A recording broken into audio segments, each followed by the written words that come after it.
وسلام على عباده الذين اصطفى أما بعد فأعوذ بالله من الشيطان الرجيم بسم الله الرحمن الرحيم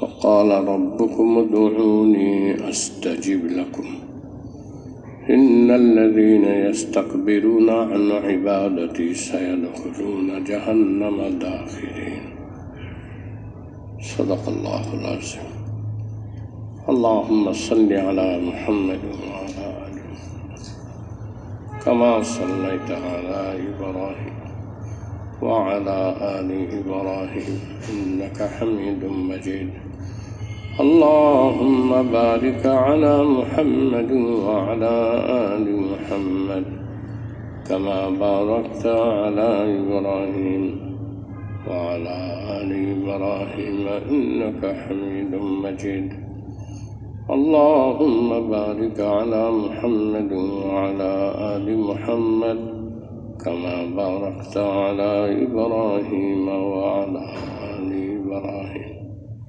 إنك حميد مجيد আল্লাহ পাকের দরবারে শুকর আদা করছি যে আল্লাহ পাক আমাদেরকে কিছু সময়ের জন্য দিনী মাজলিসে বসার তৌফিক দান করেছেন আলহামদুলিল্লাহ। গত তারিখে আমি বলতেছিলাম যে গুনাহ করলে, পাপ করলে তার 10টা ক্ষতি।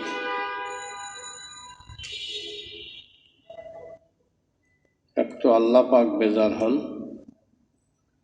নবী আলাইহিস সালাম কষ্ট পান। উম্মতের যখন গুনার ফেরেশতা লিস্ট নবীর কাছে পৌঁছানো হয় তো নবীজি সাল্লাল্লাহু আলাইহি সাল্লাম খুব কষ্ট পান।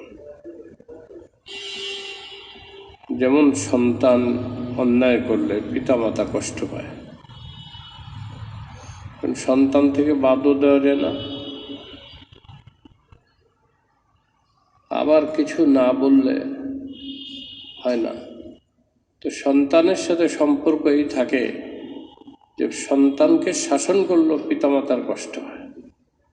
শাসন করতে পারলেও যদি পিতামাতা ছেলেকে মেয়েকে মারেও, বেত্রাঘাত করে, শাসন করে, এই বেতের আঘাতগুলো যেন পিতার কলবের মধ্যে অন্তরে লাগে, ছেলে মার অন্তরের মধ্যে লাগে। যারা পিতামাতা হয়েছেন তারা বুঝবেন, ছেলেকে কিছু বলা, নিজের স্ত্রীকে শাসন করা, এগুলো যেন নিজেরই শাসন করা। নবী আলাইহিস সালাম উম্মতকে ছাড়তেও পারেন না যে না আমি ছাড়বো না, এগুলো ছেড়ে দিলাম, উম্মত আমার দরকার নাই এরকম উম্মত। কারণ ওনাকে আল্লাহ পাক, যেমন আল্লাহ পাকের দয়া, নবী আলাইহিস সালামকে আল্লাহ পাকের দয়ার সাথে সম্পৃক্ত করছে। এটা শিরিক না।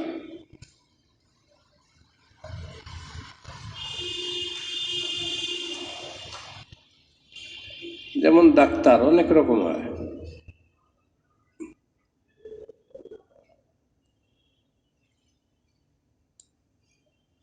তো ডাক্তার একটা গুণ, এটা যেমন অনেক রকম হয়। গ্রাম দেশে কিছু ডাক্তার আগে ছিল। আমাদের রংপুর শহরে সবচেয়ে বড় ডাক্তার ছিল জুন বাবু, তার নাম ছিল জুন বাবু। সেই সবচেয়ে বড় ডাক্তার, রংপুর শহরের সবচেয়ে বড় ডাক্তার জুন বাবু। হিন্দু ছিল, সে MBBS পাস ছিল না,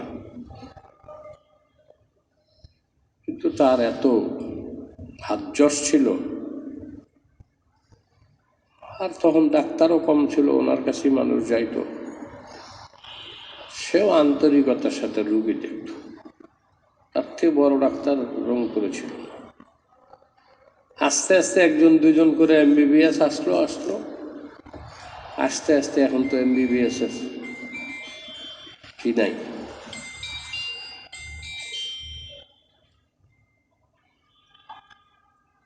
MBBS ডাক্তারের অভাব আছে? MBBS ডাক্তারের অভাব নেই, অনেক ডাক্তার।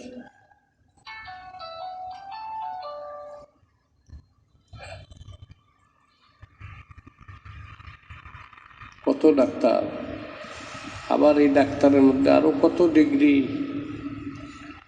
বিদেশে বিভিন্ন কোর্স করে আসে, প্রশিক্ষণ নিয়ে আসে।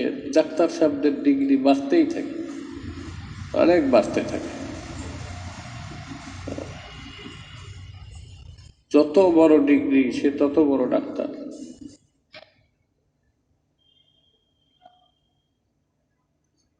আল্লাহ পাক তার এক নাম হলো রউফ। আল্লাহ পাকের এক নাম কি? রউফ, আর এক নাম রহিম। এই সিফতটা রউফ রাহিম তো আল্লাহর সিফত। এই সিফতটা নবী আলাইহিস সালাতু ওয়াস সালামের সাথে আল্লাহ পাক লাগাইছেন। মা কানা মুহাম্মাদুন লাকাদ জাআকুম রাসূলুম মিন আনফুসিকুম আজিজুন আলাইহি মা আনিতুম হারিসুন আলাইকুম বিল মুমিনিনা রাউফুর রহিম। বিল মুমিনিনা রাউফুর রহিম।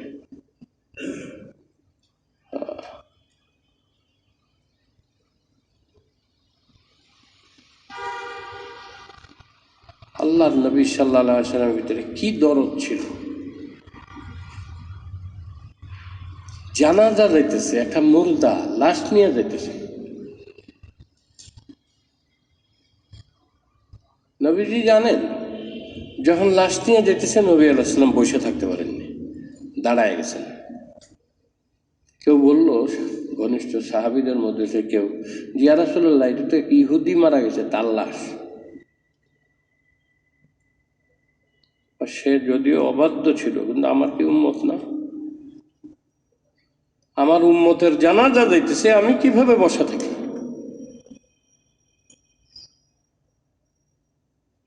ইহুদি মারা গেছে, নবী আলাইহিস সালাম লাশ দিকে দাঁড়ায় গেছেন। কাইফিয়াত, আচরণে, বাহ্যিক আচরণে বোঝা যায় যে ইহুদির লাশ যাইতেছে, বুঝা যায় না? মুসলমানদের লাশ লয়ে গেলে বোঝা যায়, হিন্দুদের লাশ লয়ে গেলে বোঝা যায় না? বোঝা যায়। তো নবী আলাইহিস সালামের অন্তরের মধ্যে কষ্ট লাগছে, আমার একটা উম্মত আমাকে না মাইনা দুনিয়া থেকে চলে গেল, জাহান্নামের আগুনে জ্বলবে, আমি নবী কিভাবে ঠিক থাকি? এই অস্থিরতায় আমি দাঁড়াইছি। আমি জাস্ট তাকে সম্মান দেখানোর জন্য দাঁড়াইনি, এই অস্থিরতায় আমি বসে থাকতে পারিনি। রউফুর রাহিম, এমন রউফ, নম্রতা, আর রাহিম হলো দয়া, যেটা আল্লাহর সিফত। আল্লাহ পাক নিজেইটা নবীর সামনে ব্যবহার করছেন। এর অর্থ এই না যে নবী আল্লাহ হয়ে গেছে।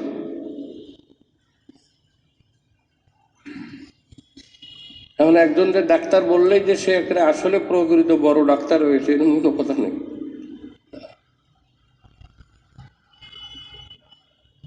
নবী আলাইহিস সালাতু ওয়াস সালামের শানে লাগাইছেন, এটা বুঝাইছেন যে নবী আলাইহিস সালাতু ওয়াস সালাম উম্মতের প্রতি কতটুক দরদ এবং দয়া ছিল, যে একজন ইহুদি নবীর একটা উম্মত কমে গেল, যে নবীকে মানল না। রউফ, রাহিম, দয়া, আল্লাহ পাক নবী আলাইহিস সালাতু ওয়াস সালামের সাথে লাগাইছেন। তো যখন রওজা মোবারকে নবীর কাছে উম্মতের সাপ্তাহিক রিপোর্ট যায়, আর যখন উম্মতের যার ব্যাপারে গুনার লিস্ট বেশি থাকে, নবী আলাইহিস সালাম খুব গমগীন হন, কষ্ট পান। ফেরেশতারা নবীর কাছে লিস্ট পৌঁছেছে, এরাও তো জানে আমার উম্মত গুনাহ করছে, এটা ফেরেশতারাও জানিয়ে গেছে, শরম পান, কষ্ট পান, লজ্জা পান।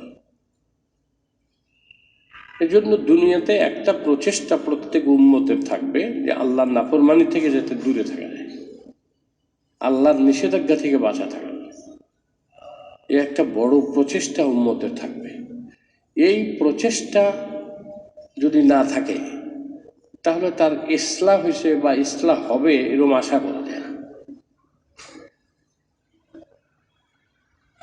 আপনি বেধারা, মানে ফিকির ছাড়া, বেলা ফিকির, কোনো আফসোস নাই, কোনো অনুতপ্ততা নাই, অনুশোচনা নাই, বেধারক গুনাহ করতে থাকবেন, এটা একজন উম্মত হিসাবে, ইমানদার হিসাবে কিভাবে সম্ভব?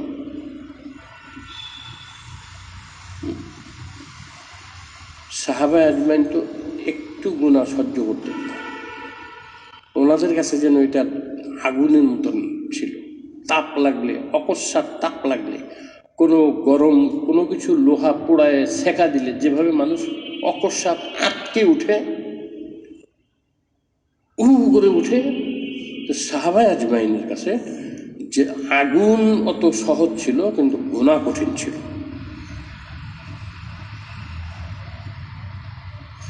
কাজে এই অনুভূতি থেকে যদি উম্মত, যদি আমরা নিজেদের ইসলাহ চাই, আর সব ধরনের গুনাহ যখনই জানবো যে এটা গুনাহ, এই গুনাহ ছাড়ার এক প্রাণান্তকর প্রচেষ্টা উম্মতের মধ্যে থাকা চাই, ইমানদারদের ভিতরে থাকা চাই। বিশেষ করে যারা নিজেদের ইসলাহ চায়, সংশোধন চায়, আত্মশুদ্ধি চায়, পরিশুদ্ধ হতে চায়, তাদের জন্য এটা জরুরি। আর এই গুনাহ না করার, গুনাহ ছাড়ার, অর্থাৎ গুনাহ করব না, এই চিন্তা ও প্রচেষ্টাকে অব্যাহত রাখার জন্যে একটা কার্যকরী পদক্ষেপ হলো মৃত্যু। মৃত্যু, কেননা মৃত্যু এমন একটা জিনিস, যখন সামনে আসবে আপনি গুনাহ করবেন না।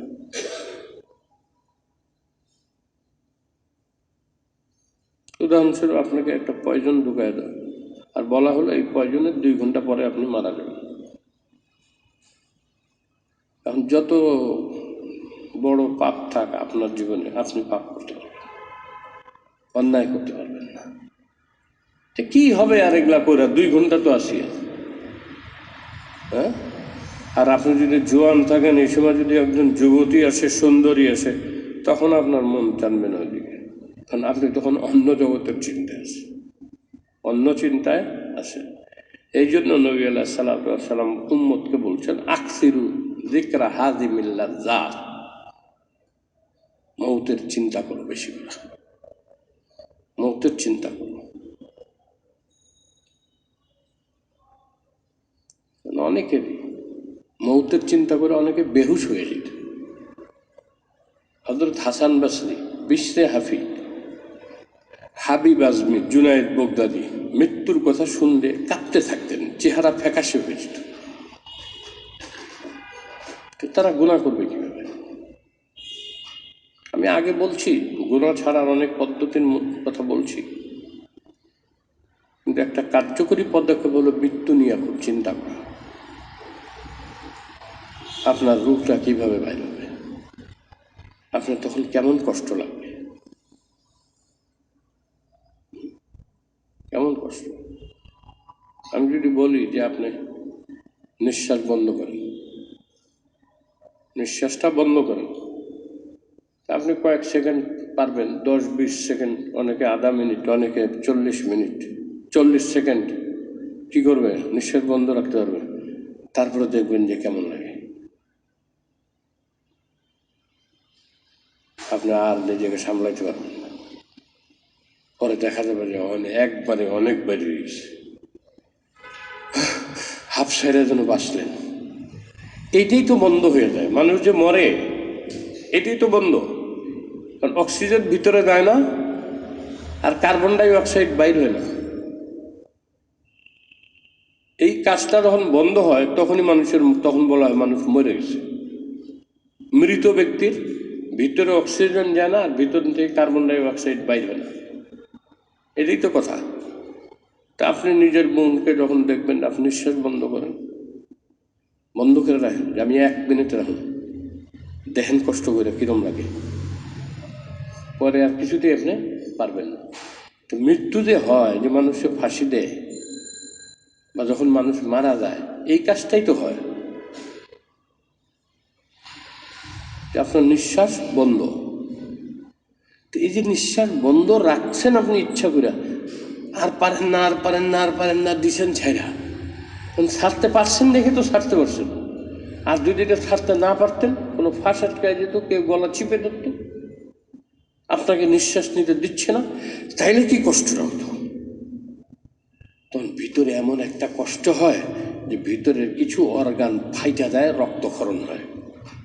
এই জন্য অনেক সময় দেখা যায় মৃত্যুর পরে নাক দিয়ে কী হয়, রক্ত বের হয়, অনেক সময় কান দিয়ে রক্ত বের হয়, অনেক সময় মুখ দিয়ে রক্ত বের হয়, অনেক সময় দেখা যাচ্ছে কারো চোখ দিয়ে রক্ত বের হয়েছে। মানে ভিতরে যেন কি একটা ব্রাস্ট হয়ে যায়, এটা হলেই তো আপনার শেষ। এই যে কষ্টটা, আল্লাহর প্রিয় বান্দাদেরকে আল্লাহ পাক এই কষ্টটা খুব কমায় দেন। মনে করেন কিছু পিঁপড়া কামড়াইল, এই পিঁপড়া কামড়াইলে যে কষ্ট হয় এইটুকু কষ্ট হয়। অথবা এই কষ্ট কমায় দেওয়ার আর একটা ব্যাখ্যা হলো এই, তার সামনে এমন কিছু থাকে, হ্যাঁ, আল্লাহ,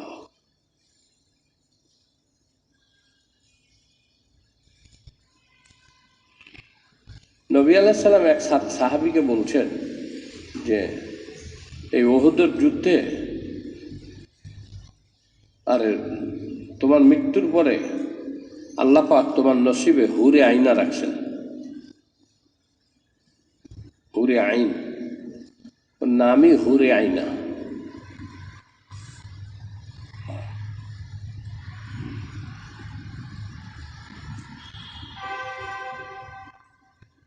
তো যুদ্ধ চলতেছে, যুদ্ধের ময়দানে সে জখমি হয়েছে,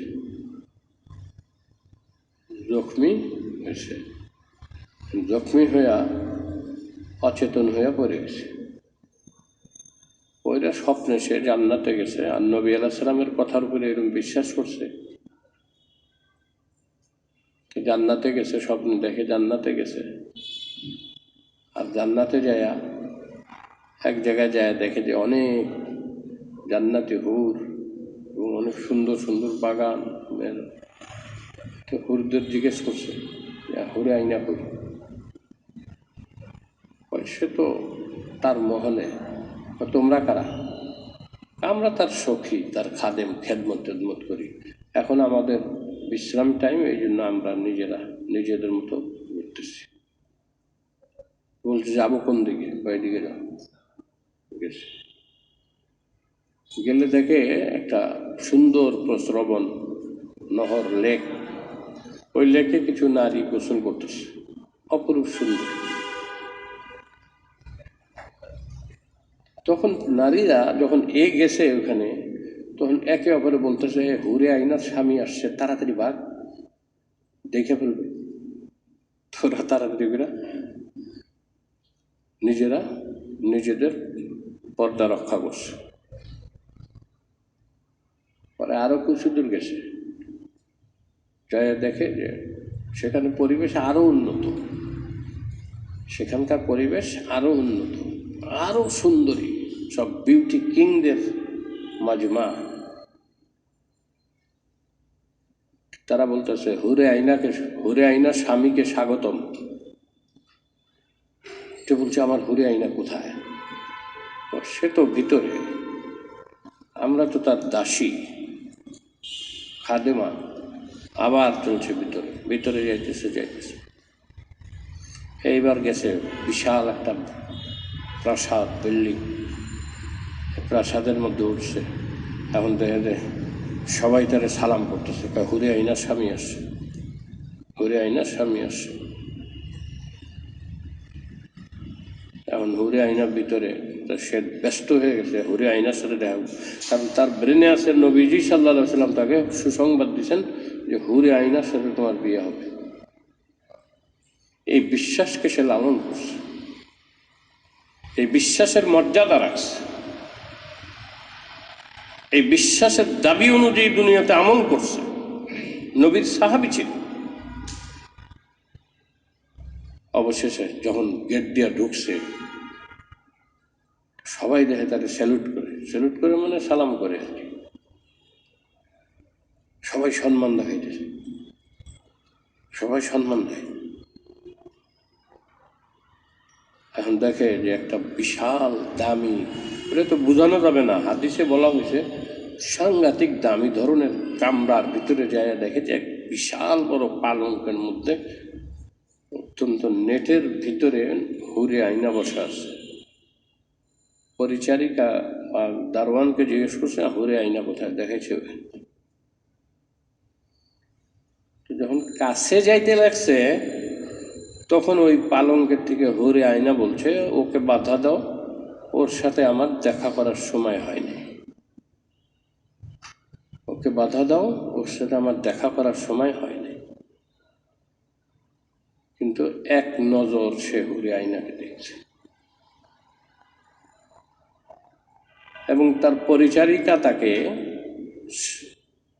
পানপাত্রে এক ধরনের শরবত তাকে পান করাইছে। যখন শরবত তাকে দিছে তো সে মুখে নিছে, এই সময় হুরে আইনা আদেশ করছে যে ওর এই শরবত পান করার সময় নেই, তুমি কেন তাকে শরবত দিছো? ওই নিয়ে নিছে তার হাতের থেকে। কিন্তু ওই যে একটু ঠোঁটে লাগছে যে এই স্বাদে সে পাগল হয়ে গেছে, ঘুম ভেঙে গেছে। এখন তো সে খালি ঠোঁট কামড়েছে, ঠোঁট কামড়েছে। ঠোঁটের মধ্যে যে ওই শরবতের যে মজা লাগিয়ে গেছে, এটা এমনভাবে দেখছো যে যুদ্ধের ময়দান, কালকে যুদ্ধ হয়েছে, আজকেও যুদ্ধ হবে। বাস ক্ষিপ্র গতিতে তলোয়ার উঠে নিছে, কাফেরদের হুজুমের মধ্যে ঢুকে গেছে। যে কয়টা কাফের পারছে তাদের মারছে, বাইরা পরে শহীদ হয়ে গেছে। আগের দিন তো একটু হালকা জখম হয়েছিল, মানে আজকে একেবারে ভালো করে শহীদ হয়ে গেছে। শহীদ যান যাওয়ার আগে চিল্লায় বলতেছে, ইয়া রাসূলুল্লাহ, আমার হুরে আইনা আমাকে নিতে আসছে, হুরে আইনা আমাকে নিতে আসছে। এখানে দুটো জিনিস, একটা হলো আল্লাহর দ্বীনের জন্য যে নিজের জানকে কোরবানি করবে, আল্লাহর নবী হাদিসে বলছেন মৃত্যু যন্ত্রণা তার সবচেয়ে কম হবে। আল্লাহর দ্বীনের জন্য যারা নিজেদের জান উৎসর্গ করবে এদের মৃত্যু যন্ত্রণা কি হবে? সবচেয়ে কম হবে।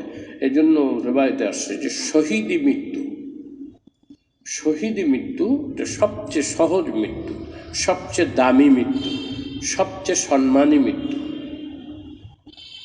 শহীদ।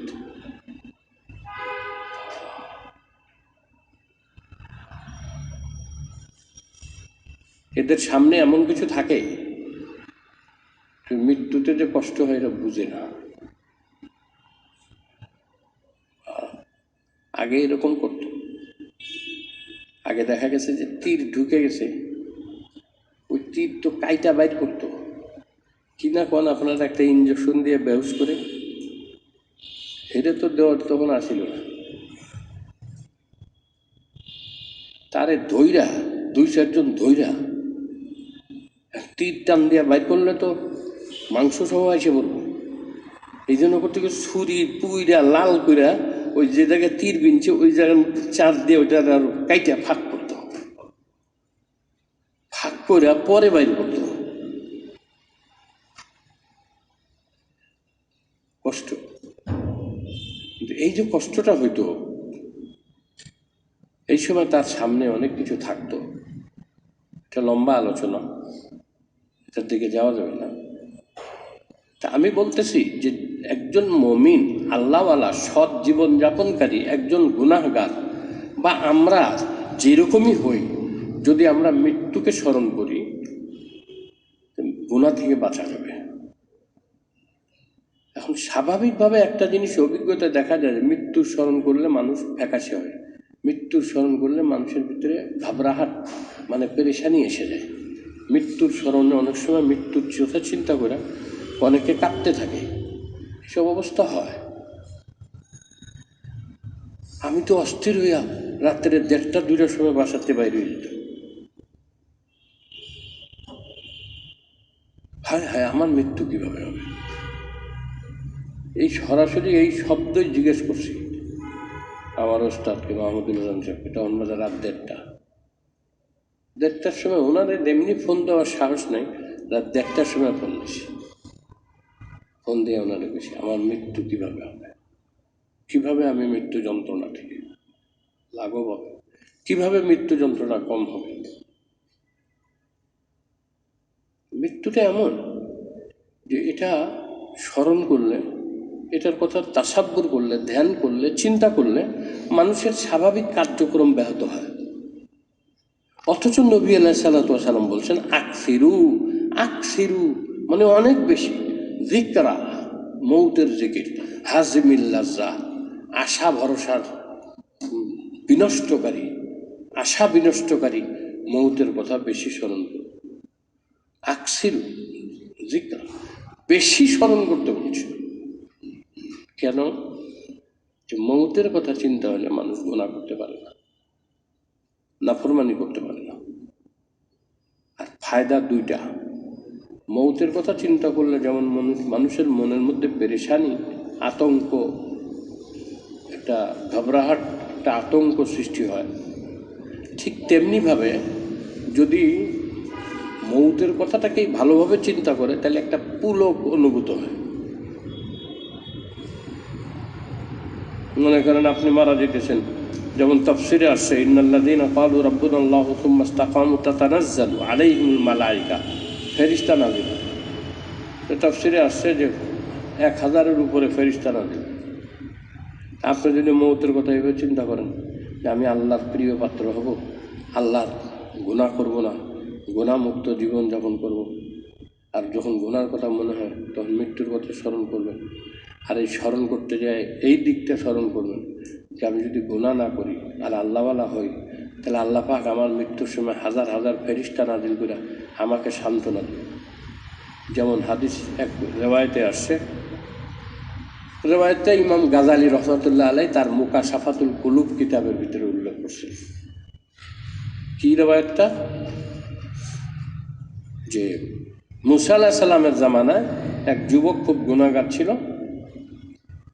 এই গুনার কারণে আল্লাহ পাক মুসা আলাইহিস সালামকে হুকুম দিয়েছেন যে একে শহর থেকে বাইর করে দেয়। পরে মুসা আলাইহিস সালাম বলছেন তোর মতন পাপিষ্ঠ তুই এই শহরতে বাইর হয়ে যা। পরে শহরতে বাইর করে দিয়েছে। পরে কয়েকদিন পরে হুকুম হয়েছে যে এরে দেশ থেকে বাইর করে দিই। পরে দেশের বাইরে নিয়ে বাইর করে দিয়েছে। যখন দেশের বাইরে বাইর করে দিয়েছে, বেচারা যুবক ছিল অসুস্থ হয়ে গেছে। অসুস্থ হইয়া আল্লাহ পাকের কাছে দোয়া করতেছে। অসুবিধা হলে বসেন, অসুবিধে অনেকে বসতে পারে না, হাঁটুতে সমস্যা। হাঁটুর সমস্যা আমাদের দেশে এখন বেশি দেখতেছি। একটু বয়স হলে হাঁটুর সমস্যা সবারই বলে। আগের থেকে সতর্ক। আল্লাহ যে কদিন রাখে, সুস্থ অবস্থা রাখে, নেক আমলের সাথে রাখে, মরতে তো হবেই। তা আমি বলতেছিলাম যে তাকে যখন শহরের বাইর করে দেশের বাইরে বাইর করে দিছে, তো সেই লোক যুবক কি করছে, নদীর পানিতে উজু করে আসা মুসাল্লা বিছায়া পাহাড়ের চিপায়, দুই পাহাড়ের মাঝখানে যাতে কেউ না দেখে গোপনীয় জায়গায় নিভৃত স্থানে যায় জায়নামাজ বিছায়া আল্লাহ পাকের কাছে 2 রাকাত নামাজ পড়ে হাত উঠেছে। আল্লাহ, আমার গুনাহ যদি তোমার রহমতের থেকে বেশি হয়ে থাকে তাহলে তো তুমি মাফ করতে পারবে না। তাহলে এখন তুমি দুনিয়াতে আমার আগুন পাঠায় জ্বালায় দাও। আর যদি তুমি আমার মনে এই সান্ত্বনা দাও যে না আমি মাফ করে দেবো, তাহলে আমি আজকে থেকে তোমার কাছে তওবা করতেছি, আমি জীবনে আর কোনো নাফরমানি করবো না। আমল নাই, বুঝছেন? আমল নাই, শুধু তওবাটা করছে। তওবার ভাষা কি? যে আমার গুনাহ যদি তুমি মাফ করতে না পারো, তোমার রহমত আমার গুনার থেকে কম হয়, আমার গুনাহ যদি বেশি হয়ে যায় তাহলে তুমি মাফ করতে পারবে না। তো যদি আমাকে তুমি মাফ করতে নাই পারো তাহলে এখনই আকাশ থেকে আগুন পাঠায় আমার দুনিয়াতে জ্বালায় দাও। আমার অনুতপ্ততায় আমি এখন জ্বলতেছি। আমার মনে হয় যে যে মাফ পাবে না তাকে দুনিয়াতেও জ্বালাইতে হবে, আখেরাতেও জ্বালাইতে হবে। আর যদি মনে করো যে আমাকে মাফ করা যায়, তুমি আমাকে আশ্বাস দাও, আমার মনে ইতমিনান এনে দাও যে তুমি মাফ করে দিছো, তাহলে আমি আর জীবনে তোমার অবাধ্য হব। এই তওবা করার পরে অসুস্থতা বাড়ছে, অসুস্থ হয়ে গেছে। অসুস্থতা বাড়তে বাড়তে সে মারা গেছে। মুসা আলাইহিস সালাম পরে তার উম্মতকে বর্ণনা করছেন, ওহির মাধ্যমে আল্লাহর পাকের কাছ থেকে যাই না। কি হয়েছে যে সে এই দোয়া করছে, এই জন্য আল্লাহ তারে মাফ করে দিয়েছেন। আর আল্লাহ পাক কী করছেন, তার মৃত্যুর সময় তার পিতা মাতা আত্মীয় স্বজন প্রিয়জনদের ফেরেশতাদেরকে ওই প্রিয়জনদের আকৃতি দিয়া তার কাছে পাঠাইছে। তারা তার সেবা যত্ন করছে, সে খুব মনে আনন্দ পাইছে। এই আনন্দের মধ্যে তার মৃত্যু হয়ে গেছে। মারা যাওয়ার সময় এদিকে মুসা আলাইহিস সালামের কাছে ওহী নাযিল করা হয়েছে যে আমার এক নেক বান্দা তোমার দেশের সীমান্তের বাইরে পড়ে আছে, মারা গেছে, তুমি লোক নিয়ে যাও, তার জানাজা পড়া, তার জন্য ইস্তেগফার করো, তার জানাজা পড়ো। মুসা আলাইহিস সালাম তাড়াতাড়ি করে আল্লাহর নির্দেশ পেয়ে লোকজন নিয়ে গেছে, যায় দেখে এটা সেই গুন্ডা বদমাইশ যুবক।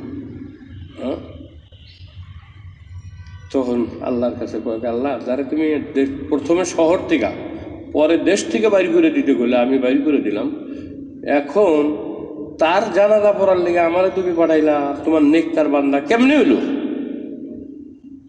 কোনো সাধনা নাই, কোনো আমল নাই, কিন্তু হে খালেজ দিলে তওবা করছে। আমি জানি যে সে আর কোনোদিন পাপ করতো না, আমার নাফরমানিতে লিপ্ত হইতো না, এই জন্য আমি এই করছি। তার পিতা মাতা আত্মীয় স্বজন ময় মুরব্বী যারা ঘনিষ্ঠজন ছিল, এই প্রিয়জনদের আকৃতিতে ফেরেশতা পাঠাইছি, তারা তার কাছে ছিল, এই জন্য তার মৃত্যুর সময় আর কষ্ট কম হয়েছে, অসুবিধা হয়। আমি এই কথাটা এই জন্য বললাম যে আল্লাহওয়ালা মৃত্যুর চিন্তাটা আপনি করবেন, একটা তো ভয়ের চিন্তা আছে যে মৃত্যু হলে আল্লাহর কাছে যাইতে হবে, আমি কি জবাব দেবো, বা মৃত্যু কষ্টটা কতটুকু হবে, কি অনুযায়ী কেমন হবে আল্লাহই জানেন ভালো, আমি কিভাবে এটা সহ্য করব, এই চিন্তা তো আছেই। কিন্তু আর একটা চিন্তা হলো যেটাতে পুলক আনে, যে আমার মৃত্যুর সময় হাজার হাজার ফেরেশতা আসবে, তারা বিভিন্ন সুদর্শন মানুষের আকৃতিতে আসবে, আইসা সান্ত্বনা দেবে। ফেরেশতারা, যে বললাম যে এক রেওয়ায়েত অনুযায়ী আগে বলছি 360 জন ফেরেশতা প্রত্যেকটা মানুষের সাথে আছে, আর এক বর্ণনা অনুযায়ী 100 ফেরেশতা মানুষের সাথে আছে সবসময়। এই ফেরেশতারা তার কাছ থেকে বিদায় নেয়। এই বিদায় নেওয়ার পরে নতুন ফেরেশতারা আসে, তারা আইসা তাকে স্কট করে, ঘেরাও করে, যাতে আযাবের ফেরেশতারা আসে। আযাবের ফেরেশতাও আসে, কিন্তু যখন আইসা দেখে যে রহমতের ফেরেশতা ঘেরাও দিয়ে রাখছে, তা আযাবের ফেরেশতা চলে যায়।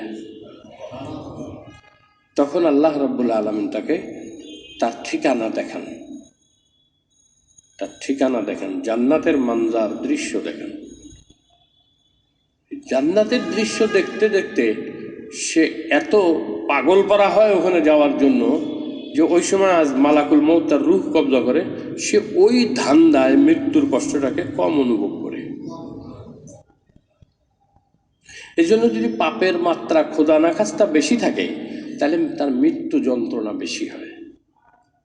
আর যদি পাপের মাত্রা কম থাকে, অর্থাৎ নেককার হয়, তার মৃত্যু যন্ত্রণা কম হয় এবং অনেক সহজ হয়। তো এই জন্য নবী আলাইহিস সালাম বলছেন, আকসিরু যিকরা হাযিবিল লাজ্জাত, আশা বিনাশকারী। মানুষ আশায় থাকে, এটা করব, ওইটা করব, ওইটা করব, যতই হোক আশা করবে। আমি দেখলাম আল্লাহ নবী এমন বাস্তব কথা কইছেন, আমি এখন আশা করি মাঝে মধ্যে। মোড়ে ছিল না থাকার জায়গা, এখন একটু থাকার জায়গা হয়েছে, মনে করে আর একটু উপরে উঠতে পারতাম, আর একটু উপরে উঠা যেত, লাভ কি?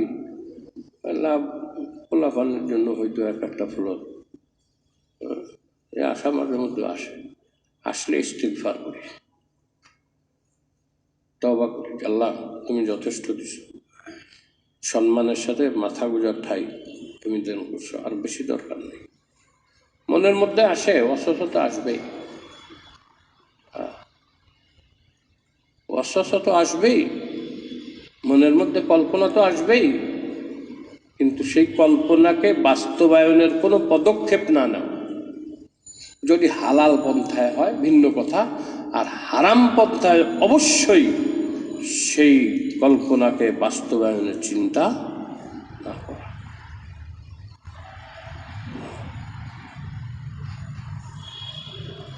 কাজে আশা বিনাশকারী। মানুষ দুনিয়া থেকে যখন যায় তার কিছু এরকম আশা থাইকেই যায়। নবীজি সাল্লাল্লাহু আলাইহি ওয়াসাল্লাম মাটির মধ্যে আইকা দেখাইছেন, মাটির মধ্যে আইকা দেখাইছেন যে এই হলো একজন ব্যক্তি, আর এই হলো তার আশা। এই ব্যক্তির আশা কত লম্বা, এই পুরো সব আশা আশা আশা আশা আশা এই পর্যন্ত গেছে। কিন্তু এখানে একটা জিনিস, ইয়া রাসূলুল্লাহ এখানে কি দাগ দিয়ে চিহ্ন দিয়ে কি বুঝাইছেন? এটা হলো মৌত। মানুষের জীবনের আশা অনেক লম্বা, কিন্তু ওই আশা শেষ পর্যন্ত পুরা হইতে পৌঁছার আগে মৃত্যু এসে তাকে নিয়ে যায়। যখন মৃত্যু নিয়ে যায় তো তার সব আশা পুরা হয় না, হয় না। তখন আফসোস নিয়ে যায়, হায় হায় আর 2 দিন যদি বাঁচতাম তাহলে এই কাজটা কমপ্লিট করতাম, আর 1 বছর যদি হায়াত পেতাম তাহলে তো আমি অনেকগুলো নেক কামল করতাম। হায় হায় এটা করতে চেয়েছিলাম, এটা তো করা হলো না। হ্যাঁ, পোলাটারে বিয়া করাতে পারলাম না, নাতির মুখ দেখে দিতে পারলাম না। এই যে আশা, এটা প্রত্যেক মানুষের আছে, কম আর বেশি। নবীজি মাটির মধ্যে আইকে দেখাইছেন ওই আশা পর্যন্ত মানুষটা যাওয়ার আগে তার মৌত তার সাথে মোলাকাত করে, অর্থাৎ তার মৃত্যু হয়ে যায়। এই যে আশা বিনাশকারী মৃত্যুকে বেশি বেশি স্মরণ করো, বেশি বেশি স্মরণ। মৃত্যুর স্মরণ, এটা 2টা দিক, একটা ভীত সন্ত্রস্ত আতঙ্ক হওয়া, আর একটা হলো পুলক আনন্দ অনুভব করা। কাজে মনরে বুঝান যে যদি আমি সৎপথে জীবনযাপন করি, আমি যদি গুনাহ ছেড়ে দিতে পারি, তাহলে আমি ওই মৃত্যু লাভ করব, যে মৃত্যু আমাকে আনন্দিত করবে। কবির কথায়, প্রথম যেদিন তুমি এসেছিলে ভবে, সেদিন একা কেঁদেছিলে, হেসেছিল সবে। অমুকের ছেলে হয়েছে, নাতি হয়েছে,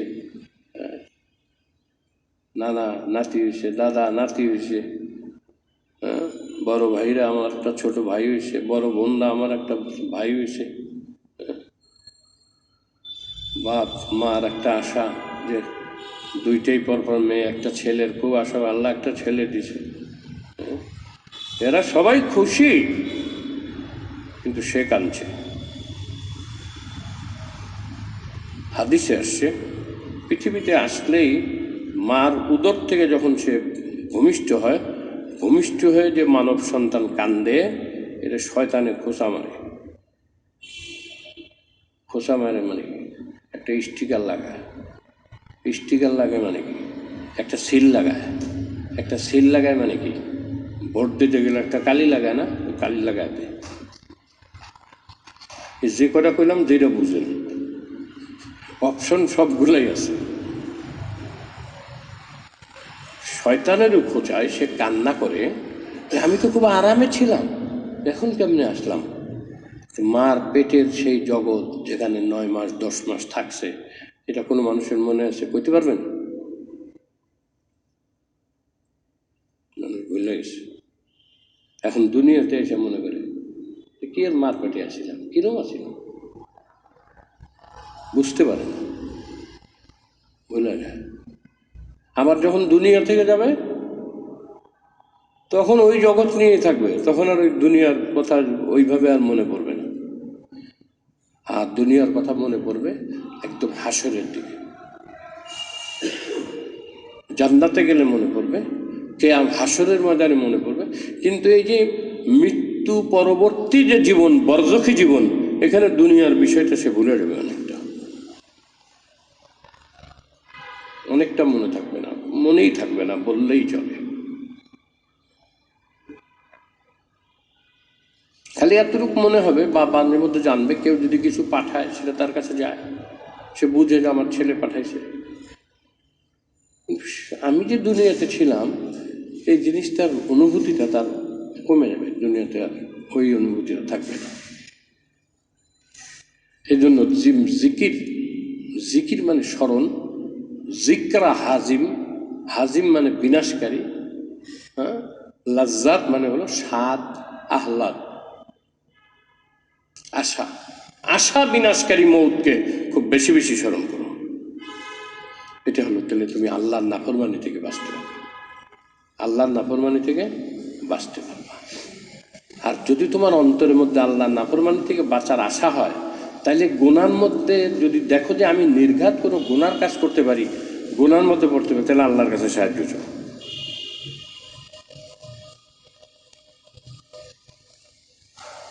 একটা হলো তাৎক্ষণিক, এই যে গ্রামের মানুষে কী করে, এই দোকানে যায়, কয় পেট ব্যথা করতেছে, একটা ট্যাবলেট দেন, একটা বড়ি দেন, বড়ি তো দোকানদারে দেয়, একটা কিনে, ও পয়সা নেই তার, আবার কালকা ব্যথা উঠলে আবার আর একটা কিনা করে। একজনের পেট ব্যথা, এরকম ব্যথার ট্যাবলেট খাইতে খাইতে খাইতে খাইতে, এখন ব্যথার ট্যাবলেট না খেলে ব্যথা করে, পরে হঠাৎ করে তার কিডনি ড্যামেজ হয়ে গেছে। ডাক্তার বলছে আপনি কী খাইছেন? আমার এরকম বেদনা হইতো, পেটে ব্যথা হইতো, আমি যে দোকান থেকে ব্যথার ট্যাবলেট খাইতাম। তো গ্রামের মানুষ নামটা আমার জানে না, যাইয়া তো পেট ব্যথার ট্যাবলেট দেন, তো দিত। আমাদের দেশে তো ফার্মেসিতে গেলেই ওষুধ দেওয়া দেয়, বিদেশিতে দেয় না। বিদেশে তো প্রেসক্রিপশন ছাড়া ওষুধ দেয় না। আমাদের ব্যথা, পেট ব্যথার ওষুধ, এটা হলো তড়িৎ, খায় আসলে কমে যায়। আপনার যে কোনো ব্যথা হোক, পেইন হোক, এখন যদি আপনি ভলটারিন খান, আপনার ব্যথা কমে যাবে, অবশ্যই কমে যাবে। হ্যাঁ, মৌতের স্মরণ হলো সব সময়ের জন্য একটা লং চিকিৎসা, লং টাইমের জন্য চিকিৎসা, লম্বা সময়ের চিকিৎসা। আর যদি নির্ঘাত কোনো গুনাহ সামনে এসে যায়, আন্তরিকভাবে যদি বলে যে আল্লাহ তোমার পানা চাই, তুমি আমাকে এতে বাঁচাও, এটা হলো ভলটারিনের কাজ করে। আল্লাহ কোনো না কোনোভাবে আপনার মনের এখলাসের কারণে আপনাকে ওই গুনাহ থেকে আল্লাহ বাঁচায় নেবে, আল্লাহ আপনাকে বাঁচায় নেবে। পানা চান,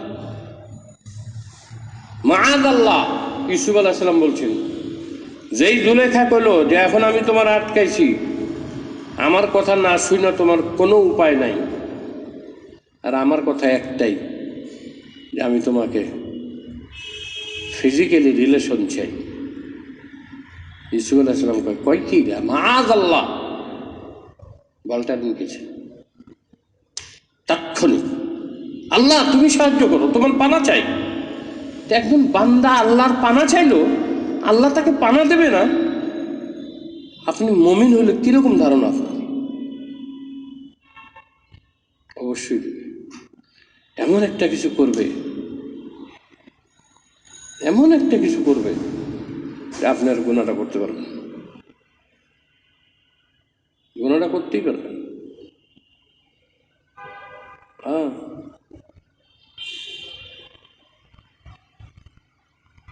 আল্লাহ আকবার। আল্লাহ অতর্কিতে অলৌকিকভাবে আপনাকে সাহায্য করবে। তা যে গুনায় 10টা ক্ষতি হয়, গত তারিখে বলতেছিলাম, আজকে আমি বললাম যে কয়েকটা জিনিসের অ্যাপ্লাই করেন। একটা হলো লং সময়ের জন্য চিকিৎসা, সেটা হলো গুনাহ হবে না যদি মৃত্যুকে বেশি বেশি স্মরণ করা যায় সব সময়। আর যদি অকস্মাৎ কোনো গুনার সম্মুখীন হন আর গুনাহ থেকে বাঁচার ইচ্ছা থাকে, আল্লাহর কাছে পানা চান, আল্লাহ তোমার কাছে পানা চাই, আল্লাহ পাক অলৌকিকভাবে আপনারা বাঁচাবে।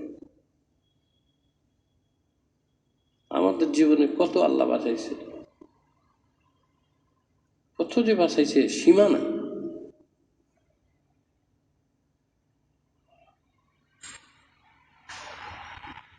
আল্লাহ। লম্বা সময়ের জন্য গুনাহ থেকে বাঁচার একটা পথ মৃত্যুর স্মরণ। কি? মৃত্যুর স্মরণ।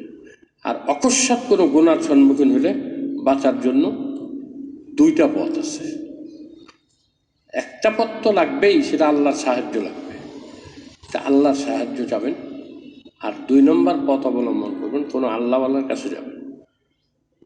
কোনো গুনাহ সামনে এসে গেল বা করতে হইতে পারে বা করতে আপনি বাধ্য হইতে পারেন, আপনি দৌড়ে কোনো আল্লাহওয়ালার মজলিসে চলে যান, কোনো আল্লাহওয়ালার কাছে চলে যান, যা বলেন আমি পেরেশান, আমি গুনার সম্মুখীন হয়ে গেছি। দেখবেন যে উনি আপনাকে শেল্টার দেবে, ফিরাবে। কেমনে ফিরাবে ওইটা আপনি এখন বুঝতে পারবেন না, সে কেমনে ফিরাবে। আল্লাহওয়ালাদের মজলিসে গেলে আপনার গুনার চিন্তা আসবে না। আল্লাহওয়ালাদের মজলিসে গেলে আল্লাহ আল্লাহ করবেন, আল্লাহওয়ালাদের মজলিসে গেলে আল্লাহ আল্লাহ।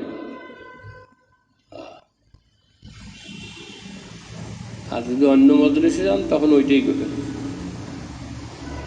দেখেন না, আমাদের দেশে কিছু মানুষ আছে, এরা যখন মসজিদে যায়, এরা যখন কোনো সেমিনার, সিরাতুন নবী মাহফিল, দিনই কোনো মজলিসে যায়, সে যত বড় ফাজিল আর শয়তান হোক, এরকম আছে না কিছু মানুষ, জানেন আপনারা সবাই, এ বদমাইশ, এও যায় ওখানে খুব ভালো কথা কয়ে আসে, ইসলাম ছাড়া কোনো গতি নাই, এই শেষ নবী মুহাম্মদ রাসূলুল্লাহ সাল্লাল্লাহু আলাইহি ওয়াসাল্লাম আমাদের প্রিয় নবী, তার আদর্শ বাস্তবায়ন করা এটা আমাদের জন্য জরুরি।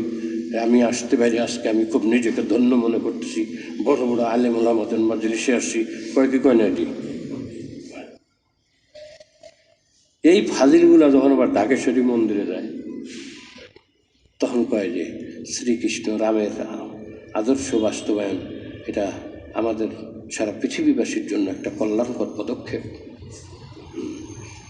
শ্রীকৃষ্ণ জগৎবাসীর সেবা করে গেছেন, রামকৃষ্ণ জগৎবাসীর সেবা করে গেছেন, অমুক এইটা করছেন, অমুক এটা করছেন, এগুলা সব কয়। ওদের সব লাইনের 2-4টা কথা জানা থাকে, যদি শয়তানি করবো কেন নাই, শয়তানি করার লেগে তো শয়তানি জানতে হবো। এমন ফাজিল মানুষেরা যখন আল্লাহওয়ালার মসজিদে আসে, তখন দেখবেন যে তার মধ্যে কত সুন্দর কথা আসে, হ্যাঁ, জোগাড় করে রাখে। হয় আজকাল অমুক মসজিদে প্রোগ্রাম আছে, অমুক সিরাতুন নবী মাহফিলে প্রোগ্রাম আছে, একটার পাঞ্জাবিটা ইস্তারি করা বাইর করে দেয়, টুপিটা এরকম বাইর করে দেয়, আতর উতর লাগায় লাগায় লুগায়, আইয়া আইয়া খুব ভালো কথা বলে। এটা কিল্লিয়া কয়, আল্লাহওয়ালাদের প্রভাবে কয়, ও কইতে বাধ্য। এই মাহফিলে সে আল্লাহওয়ালাদের বিরুদ্ধে কথা বলতে পারবে না, সম্ভব না তার দ্বারা, প্রভাবে। তো যখন আপনি গুনার সম্মুখীন হবেন বা গুনাহ ছাড়তে পারতেছেন না, আল্লাহওয়ালাদের সাহচর্য চলে যান।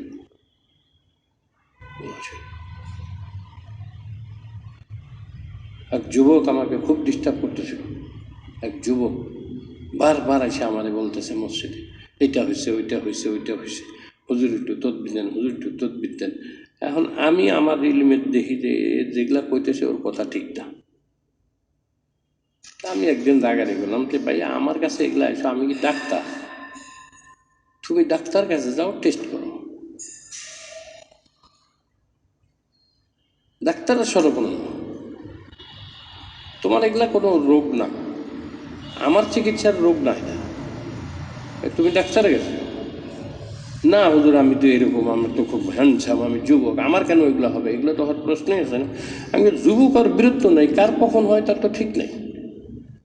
নবজাতকের জন্ডিস হয়, হয় না, একটু হয়, ছোটো বাচ্চার ডায়াবেটিস হয়, 10-12 বছর ডায়াবেটিস হয়েছে, হয়নি এগুলো। আমার নাতি 9 বছরের, 10 বছরের, এর ভিটামিন ডি মারাত্মকভাবে শর্ট হয়েছে, অসুস্থ হয়ে যায় সে।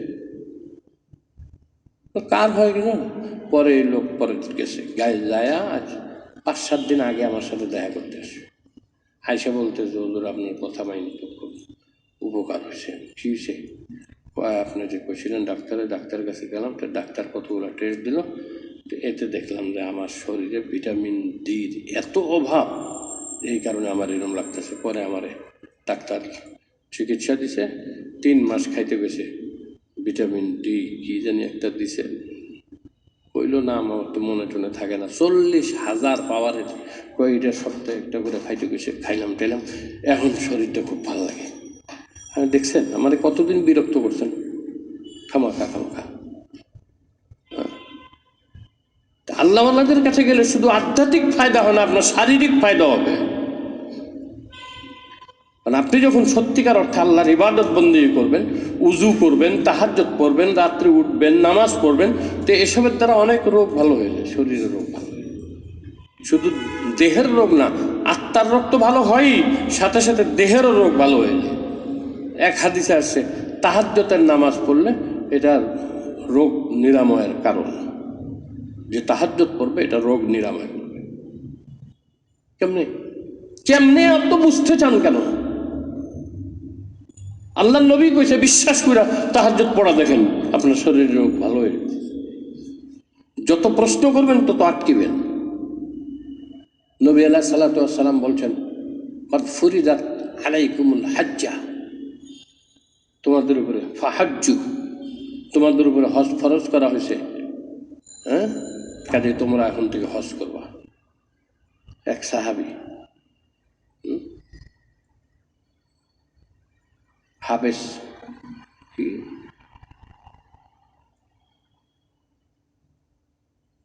নামটা বলল না, সেই সাহাবী জিজ্ঞেস করছে, ইয়া রাসূলুল্লাহ প্রত্যেক বছর? নবীজি চুপ রয়েছেন। হ্যাঁ, আবার বলছি, ইয়া রাসূলুল্লাহ আমি জিগাইলাম না প্রত্যেক বছর হজ করতে হইব? নবীজি আবার চুপ রয়েছে। হ্যাঁ, আবার জিজ্ঞাসা, ইয়া রাসূলুল্লাহ প্রত্যেক বছর হজ করতে হইব? নবী সাল্লাল্লাহু আলাইহি ওয়াসাল্লাম বললেন, দেখো বেশি প্রশ্ন করো না, আমি যদি হ্যাঁ বলে দিতাম তাহলে প্রত্যেক বছর হজ ফরজ হয়ে যেত। রসুল হ্যাঁ বললে প্রত্যেক বছর হজ ফরজ হবে কেন? আপনারা তো প্রশ্ন করতে পারবেন না। এখন আমি তো পড়াই হাদিসে, কারণ ছাত্ররা আমার প্রশ্ন করছে,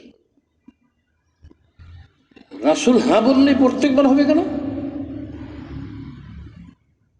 আমি বললাম, দেখো হজ ফরজ হওয়াটা আল্লাহ পাক নবীকে জানায়া দিয়েছেন। প্রত্যেকবার করতে হবে, বারবার করতে হবে না জীবনে একবার করতে হবে, এই সিদ্ধান্ত দেওয়ার দায়িত্ব নবীর উপরে ছেড়ে দিয়েছেন। তো নবীর উম্মতের কষ্ট দেখা উনি চুপ করে রয়েছেন, চিন্তা করছেন কি কমু প্রত্যেকবার। তো আল্লাহ আমাকে স্বাধীনতা দিয়েছে, আমি যদি কই প্রত্যেকবার তাহলে প্রত্যেকবার। এই জন্য নবী আলাইহিস সালাম বলছেন, বেশি সওয়াল করো,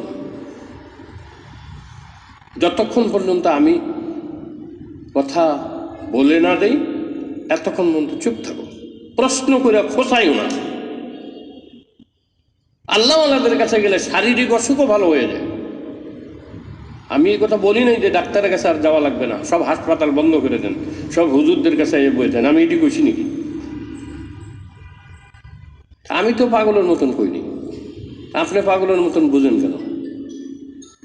আমি বলছি আল্লাহওয়ালাদের সাহচর্যে গেলে যেমন আত্মিক রোগের উপকার হয়, অনেক সময় দৈহিক অনেক রোগেরও উপশম হয়। আমি এই কথাটা বলছি। আমি হাসপাতাল বন্ধ করে ডাক্তারের কাছে যেতে নিষেধ করিনি। তাহলে এখানে 3টা কথা আসলো। 1 নম্বর কথা হলো যে গুনার যে 10টা অপকারিতা গত তারিখে বয়ান করা হয়েছে, গত 29 তারিখে, এই 10টা অপকারীর মধ্যে একটা বলছিলাম যে আমার নবীর কষ্ট হয়, আরও 9টা তো সে সময় বলছি। এখন কথা হলো যে আমি বলতে যাচ্ছি যে এই গুনাহ ছাড়ার সহজ পদ্ধতি হলো 1 নম্বর মৃত্যুকে বেশি বেশি স্মরণ করা। এটা যখন বেশি বেশি স্মরণ করবেন আস্তে আস্তে আপনার ভিতর থেকে পাপ করার প্রবণতা কমে যাবে, পাপ করার প্রবণতা কমে যাবে। আর যদি ইমার্জেন্সি হঠাৎ করে কোনো নির্ঘাত কোনো পাপের সম্মুখীন হয়ে যান, তো সাথে সাথে আল্লাহর দিকে রুজু হন আর বলেন মাআজ আল্লাহ, আল্লাহ তুমি বাঁচাও, তা আল্লাহ আপনাকে বাঁচায় নিবে। যেমন ইউসুফ আলাইহিস সালামকে বাঁচাইছে, আল্লাহ নবীর উম্মতকে আরও বতরিকে আওলা মানে উত্তম পদ্ধতিতে উম্মতে মুহাম্মাদিকে আল্লাহ বাঁচাবেন। আর 3 নম্বর আর একটা বলছি যে আল্লাহওয়ালাদের সাহচর্য চলবে, তাদের সহবত আপনাকে আল্লাহওয়ালা বানায়। কামারের কাছে বসলে ওই বাট্টি টানার গন্ধ আইবই নাকি, আর মিটফোটে যদি আপনি খালি পারফিউমের দোকানের পাশ দিয়ে যান আপনার গ্যারান লাগবো না, এমনি গ্যারান করতে লাগবো। আরে শরীর জামার মধ্যে গ্যারান এসে যায়, আপনি আতর না লাগায় মিটফোটে পারফিউমের দোকানের পাশ দিয়ে যায়, একটু যখন ভিত্তির থাকে তখন যায়, যাতে কিছু কিছু হঠাৎ মানুষের সাথে ধাক্কা ধুক্কা কিছু লাগে, লাগায়েন না, স্যাম্পল দিব না, আপনার দোকানে যাবেনই না। ওই রাস্তা দিয়ে গেলে ওই রাস্তা যখন ক্রস করে পার হয়ে যাবেন তখন আর একজনের সাথে দেখা হলে আপনার শরীর থেকে গ্রান পাইব, অথচ আপনি দোকানে যান নাই। আল্লাহ আল্লাহদের সাহচর্য খুব উপাদেয় খুব উপকারী। যে যতই বলুন আল্লাহ আল্লাহদের সাহচর্য চান। একটা ঘটনা শুনাই, সৌদি আরবে মক্কায় ইদানিং তো একটা জিনিস ভাইরাল হয়েছে যে কাবার ইমাম এখন কি করে, সিনেমায় কি করে অভিনয় করে, কাবার ইমাম ছিল। হ্যাঁ, সেটাই তো কইতেছি, এক সময় আবার বলার দরকার কি, কাবার ইমাম ছিল এইটুকু বললে চলে না? কাবার ইমাম ছিল, আমি তো বলিনি এখনো আছে, এটা এক সময় না 2 সময়, অধিকাংশ সময়, কারণ হয়তো নামাজ পড়লে 2-3 রক্ত 3-4 রক্ত পড়েছে, তো অধিকাংশ সময় ইমাম ছিল না, তো সে ইমাম ছিল, এখন অভিনয় করেছে। আল্লাহ তাকে হেদায়েত করুক, মাফ করে দিন। আর একজন মক্কার একটা সরকারি সংগঠন আছে, সরকারি একটা সংঘ আছে, সেটার নাম হল আল হাইয়াতুল আমর বিল মারুফ ওয়ান নাহি আনিল মুনকার। এদের কাজ ছিল আগে নামাজের সময় যদি কোনো দোকান বন্ধ না হয়েছে যা বিড়াইত, ধরে নিয়ে যেত, মসজিদে নিয়ে যেত, এখন তাড়াতাড়ি করে শাটার টান দিয়া সব দৌড় দিত নামাজের লিগা।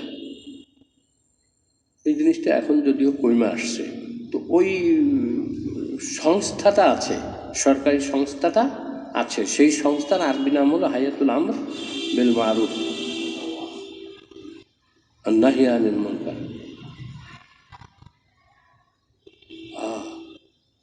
এদের যে মক্কার যে আমির ছিল, মানে মক্কার যে হাইয়াতুল, এই সংস্থার যে চেয়ারম্যান ছিল, বহুত বড় আলেম ছিল, সে ফতুয়া দিছে যে, তাকে জিজ্ঞেস করা হয়েছে, মানুষ প্রশ্ন উত্তর করে না, জিজ্ঞেস করে যে বেগানা মহিলাদেরকে তাদের হেদায়েতের, তাদের দিনের পথে আসার কি ব্যবস্থা, বা তাদের দাওয়াত দিতে হবে, তাদেরকে ওয়াজ করতে হবে, দাওয়াত দিতে হবে, দাওয়াত দিয়ে তাদেরকে দিনের পথে আনতে হবে, বা তার সুরত বেপরদিকে হবে না, বা না ইসলামের দাওয়াত দিতে গেলে কোনো বেপরদিকে নেই। এমনকি বেগানা মহিলা তাদেরকে ইসলামের কথা আনার জন্য যদি মুসাফা করা লাগে মুসাফাও করা যায়, বেগানা মহিলা মুসাফা করা যায়। জানেন এই যে জিনিস শুরু হয়েছে, যাত্রাবাড়ির আমাদের শেখ, আমার ওস্তাদ, আমার মুর্শিদ হযরত মাহমুদুল হাসান দামাত বারাকাতুহু, তিনি এটার কঠোর প্রতিবাদ লেখা, সে যেসব প্রশ্ন উত্তরের যে দলিল দিছে এই দলিলকে খণ্ডন করে হুজুর নিজের দলিল দিয়ে সেই লেখা পাঠায় দিছে। যখন পাঠায় দিছে তখন মক্কার অনেক আলেমরা এই মাহমুদুল হাসান সাহেবের ফতোয়াকে সমর্থন করে তার বিরোধিতা করছে, এতদিন করে নেই। কারণ ওখানেতে তো বিরোধিতা, বিদ্রোহ, মিটিং মিছিল এগুলো তো সব নিষেধ, ধরে লয়ে যাবো চিরতরে, আর কোনোদিন আইব না, গুম করে দেবো, আর পাইব না। এই জন্য ওখানে কেউ বাচ্চার বিরুদ্ধে কথা বলে না। তো যখন এই ফতুয়া গেছে তখন তারাও অত্যন্ত মার্জিতভাবে সরকারের কাছে, মানে ওখানকার বাচ্চার কাছে পেশ করছে যে আমাদের ইনি ভুল ফতুয়া দিচ্ছেন, আসলে এই যে ফতুয়া বাংলাদেশ থেকে মাহমুদুল হাসান নামে একজন সেই ফতুয়া দিছে। তখন তাকে ওই চাকরির থেকে বরখাস্ত করছে, আর শুধু তাই না, তাকে মাজুল তো করছেই, মানে বরখাস্ত করছেই, পদে রাখেই নেই, আরও তার উপরে বিভিন্ন আপদ বিপদ নেমে আসছে। কয়েকজন যুবক গেছে, যায় তার বাসায় গেছে, তো সেই সময় বাসায় ছিল না, তখন কি করছে, যুবকরা যা নক করছে, তো তার স্ত্রী দরজার ফাঁক দিয়ে বলছে, আপনারা কারা, কাকে চান? আমরা তো আপনার বাসায় আসছি, আপনাকে চাই। আমারে চান মানে কাহা? আপনার স্বামী তো ফতোয়া দিছে বেগানা মহিলাকে মুসাফা করা যায়, তা আপনার সাথে আমাদের একটু মুসাফা করতে খুব শখ হচ্ছে, আপনার সাথে একটু মুসাফা করবো, আপনার স্বামী ফতোয়া দিছে। হে ভাই, তাইলে তো দৌড়ছে রে, তুমি এরকম ফতোয়া দিছো হ্যানতেন। ভাই আপনাদেরকে অনুরোধ, আপনার যে কজন এখানে আছেন, খুব অনুরোধ করে যেখানে শুনবেন যে কোনো ইসলামী স্কলার, বুঝবেন যে একটা শয়তান। যখনই শুনবেন যে সে স্কলার, তখনই বুঝবেন যে সে একটা আস্ত ইবলিস। নবী আলাইহিস সালাতু ওয়াস সালাম কারো ফজিলত বর্ণনা করেন, শহীদদেরকে ওয়ারাসা বলেন নাই, যারা দিনের জন্য জানমাল কোরবান করে দেয় এরা আমার ওয়ারাসা বলে নাই, যারা দিনের দাওয়াত নিয়ে সারা জীবনের জন্য বাইরে হয়ে গেছে, নবী আলাইহিস সালাম তাদেরকে ওয়ারিস বানান নাই। নবী আলাইহিস সালাম শুধু বলছেন, আমার ইলিম যে নিছে এরা হলো আমার ওয়ারিস, আমার উত্তরাধিকারী। স্কলারের নামে এমন ধোকাগিরি বাইর হয়েছে, হাদিসে নবী আলাইহিস সালাতু ওয়াস সালাম এই ইশারাও দিয়ে গেছেন। হ্যাঁ, এটা আর একদিন বলবো। 3 দিন 3 জনের কথা বলছে যে এরা 3 ধরনের কাজ করে মানুষকে গোমরা করবে। যখনই শুনবেন যে স্কলার বলা হচ্ছে, যে উনি স্কলার, ইসলামী স্কলার, তখন তার থেকে অনেক দূরে সরে যাবেন। আর যখন শুনবেন যে একজন মৌলবি সাহেব আসছে কিছু কথা বলবেন, তো তার কাছে শুনবেন, আলেমের কথা শুনবেন। স্কলাররা আলেম হয় না, তাদেরকে আলেম বলা যায় না। অনেকে স্কলার হতে পারে, পার্টিকুলার কয়েকটা চ্যাপ্টার পড়া ওইটার উপরে থিসিস করলে আপনি পিএইচডিও হাসিল করতে পারেন, এর অর্থই না যে আপনি অনেক পড়াশোনা করছেন। বলছি কোনো একদিন সতর্ক থাকবেন, নইলে একদিন আফসোস করবেন। দেখেন, মক্কায় ঘটনা ঘটছে, আমাদের বাংলাদেশে একজন মানুষের জোরালো পদক্ষেপে আল্লাহ পাক তার ওখানকার হালত পাল্টায় দিছে। এমনিভাবে আমাদের দেশে বিভিন্ন তবকায় কাদিয়ানীদের ফিতনার চরম আকার ধারণ করতেছে। এদের পরিসংখ্যান শুনলে মাথা ঘুরে যাবে। কাদিয়ানী এরা এসে বলে কি, যে তোমাদের কোরআনই তো বলছে ইস্তাগফির লাহুম, ইস্তাগফির লাহুম আও লা তাস্তাগফির লাহুম ইন তাস্তাগফির লাহুম ৭০ মাররাতান ফালান ইয়াগফিরাল্লাহু লাহুম। হে নবী, আপনি যদি তার জন্য ইস্তিগফার করেন, ক্ষমা প্রার্থনা করেন, আর নাই করেন, আর যদি ইস্তিগফার করেনি এমনকি ৭০ বার ইস্তিগফার করেন, আমি আল্লাহ তাকে ক্ষমা করব। দেখো তোমাদের কোরআনে কি বলে, তোমাদের নবী সুপারিশ করলে ক্ষমা করা হবে, আল্লাহ নিজে কষ্ট বলে দিচ্ছে। তাহলে তোমার জীবনে যে অন্যায় করছো ক্ষমা পাইবা না। আর সাধারণ মানুষ তো বুঝে না যেটা নাজিলের প্রেক্ষাপট কি, কার ব্যাপারে নাজিল হয়েছে, এই আয়াতের থেকে কোন দিক নির্দেশনা আসছে, এটা তো সাধারণ মানুষ বুঝে না। সাধারণ মানুষ যখন দেখবে এটা তর্জমা, বা তোমার ইচ্ছা মতো একটা তর্জমা কোরআন নিয়ে আসো, আইনা দেখবে তর্জমা তো ঠিকই আছে, এ বেটা যা কইছে তাই তো, তাহলে তো আমার নবীর সুপারিশ আমি মাপ পাবো না। তখন দেখো একটা রাস্তা আছে, তোমরা খালি গোলাম মোহাম্মদ কাদিয়ানীকে নবী মানবা, বাস এই মানা মাত্র তোমার জীবনের সমস্ত কিছু মাপ হবে। আমাদের আসো, এর নাম হলো ঈসাই মুসলমান, আহমাদি জামাত। আহমাদি জামাতে আসো, মাপ পাই দেবা। গ্রামে টাকা দিয়া, পয়সা দিয়া, বিভিন্ন খাবার চাবার, কাপড় চোপড়, বইপত্র দিয়া, এই ব্র্যাক আরও অন্যান্য এনজিওরা, এরা সব এইভাবে মানুষের ইমান হরণ করতেছে।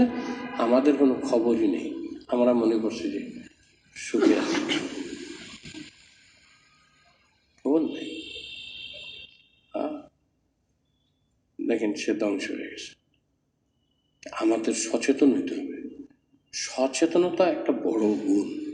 এই সচেতনতা থাকলে যে আমি গুনাহ করব না, আল্লাহর নাফরমানি আমি ইমানদার হইয়া কেন করব, আমি মুসলমান হয়ে আল্লাহর নাফরমানি কেন করব, এই একটা সচেতনতা যদি অন্তরের মধ্যে জাগ্রত করা যায়, তাইলে নাফরমানি কমে আসবে, অপরাধ বোধ কমে আসবে। আর অপরাধ বোধ কমে গেলে অনেক কিছু কমে যায়। আল্লাহ পাক আমাদের সবাইকে তৌফিক দান করুন। সুবহানাল্লাহ।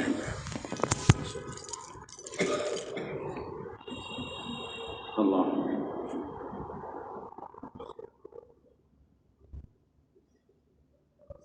আল্লাহ ربنا تقبل